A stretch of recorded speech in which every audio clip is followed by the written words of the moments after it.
Hello guys, welcome back to another movie review. This is a movie review for Puss in Boots: The Last Wish. Yes, Puss in Boots 2, basically. I have done a retro movie review of Puss in Boots from yesterday, so if you want to go and check that out, please do. Puss in Boots 2, well, Puss in Boots: The Last Wish. Did we ask for this film? I didn't think we did, but this film has been getting such good reviews in terms of Rotten Tomatoes and Letterboxd and everything, and also it's got an Oscar nomination for Best Animated Feature Film, so it's only right that I had to check it out, and I haven't seen the first Puss in Boots, so I also did that yesterday, so if you missed that, go and watch that. However, here we are watching this one, and one of the things I definitely noticed right away was the new animation style. This film had a totally different look to the first movie. The first movie was obviously, I think, 11 years before, so the movie had that like older look, the Shrek look, if you know what I mean, whereas I felt like this movie was more fresh. It looked amazing, and it also looked very similar, in my opinion, to Into the Spider-Verse. Very like, not 3D, but like 2D flatness, but also 3D aspects in there, and it also looked a bit comic booky, I thought, as well. Either way though, I thought it looked really good, and yeah, really enjoyed the movie, I'm not gonna lie. I can understand why the reviews for this are so highly. I think currently on Letterboxd there's only 254 people have said half a star, 555 1 star, and yeah, so like the most people 5 star, 128,000. So this film has just gone mental. For me, I'm not going to give it a 5 star. I think there was some things in the plot that I didn't really find insightful, and it is a kids film, don't get me wrong, but it was an enjoyable kids film. For me, my top tier kids film that I really enjoy animation wise is like Toy Story, Encanto even I gave a 5 star, I believe. Like things like that are really like, where they grab me and like I'm emotional, that's when it grabs me, and things like Toy Story obviously are very emotional movies. This film, I didn't really get emotional, but I kind of did in some parts.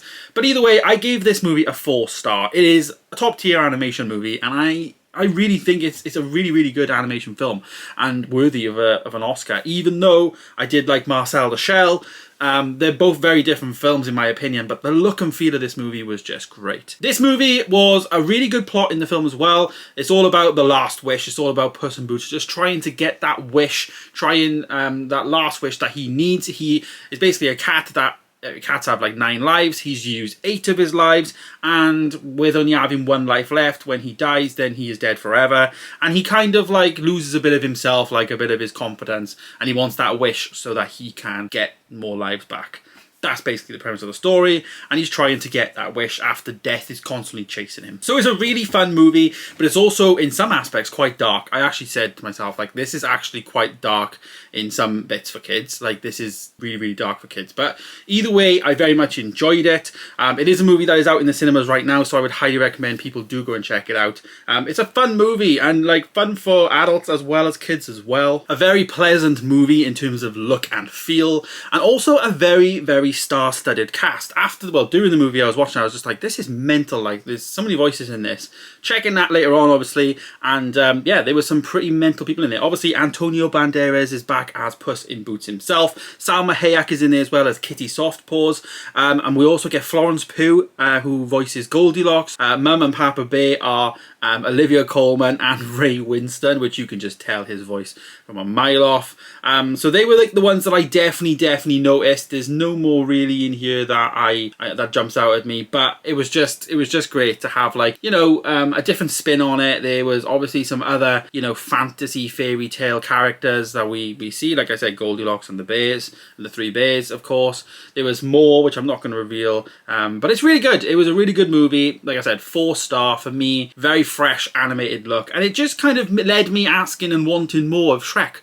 You know, like, let's get Shrek in this animation style. If we can't get Shrek, let's just get like a donkey movie. Like, even Eddie Murphy has come out in the press recently and said he wants, you know, he would come back and do a donkey only spin-off movie or series or something. That would be so cool, and I'm totally down for it. Like, I really enjoyed the film, and it kind of brought back a bit of love for this whole far away type of vibe that, you know, growing up, especially my early teens, I guess, the whole Shrek stuff was just hilarious, and it was like the most popular thing ever. So yeah, definitely going to revisit Shrek, the Shrek movies at some point this year, because this movie has put that in there for me now, and I need to get back to those Shrek films and put them on the channel, because they're going to be top tier. I probably haven't watched them for a good couple of years. But either way, 4-star, Puss in Boots: The Last Wish, one of the best animated movies that I've definitely reviewed on the channel. Let me know your thoughts down below if you have seen the movie, and also let me know your thoughts if you have seen Puss in Boots. Go back and check that out for the first movie, the retro movie review that I did yesterday.